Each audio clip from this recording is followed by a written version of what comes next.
What's up mga ka-easy? Welcome back again dito sa ating channel. At ngayon, isa na namang DIY ang ating gagawin kung paano gumawa ng car shampoo na magagamit natin sa ating mga sasakyan. Makikita nyo po dito sa video na mayroong tubig.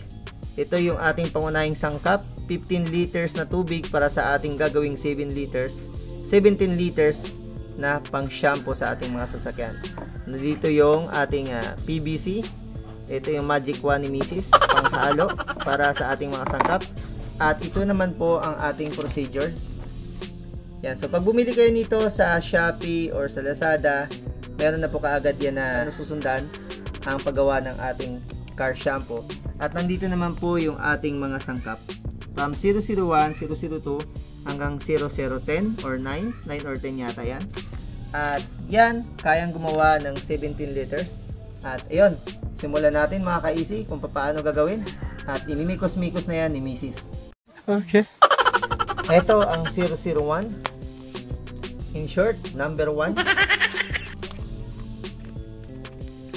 Ating dahan-dahang ilagay sa ating timba or planggana para matunaw dahan-dahan din yung ating sangkap.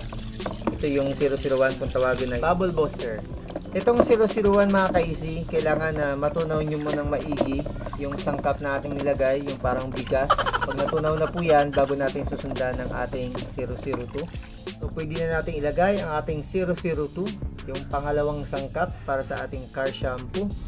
Sabi dito, put 700 grams of SLES o yung 002 at immediately stir and pass as you can until matunaw po yan. At ito yung next nating ilalagay, yung 003. Habang minimikos-mikos ni Mrs., ilagay natin ang 003.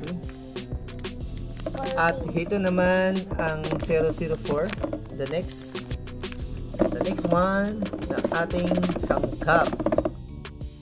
Para lang siyang tubig, ang 004. Next is 005. Walang number yung 005.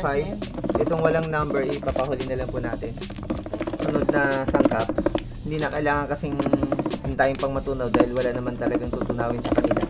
Liquid siya, kaya tuloy-tuloy lang ang lagay natin. Basta sundan nyo lang po yung ating number dito sa ating procedure.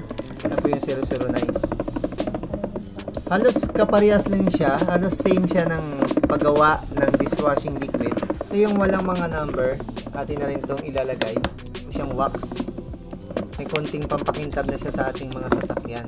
Ito. Ihalo na natin siya. Okay. Mix lang. At yan mga ka-easy. Halos tapos na po natin ang ating ginagawang DIY na car shampoo. So after nito guys, after mahalo, mapinish yung paghahalo, bababad po natin ng, hayaan na natin siya ng 24 hours na hindi tinatakpan. Kinabukasan, pwede na po siyang magamit sa ating mga sasakyan. Ganun na po kasimple gumawa ng ating car shampoo mga ka-easy. Sundan nyo lang ang procedure. Ilalagay ko lang sa comment box ang link kung saan ko nabili itong ating DIY na pang car shampoo. Maraming salamat mga ka-easy.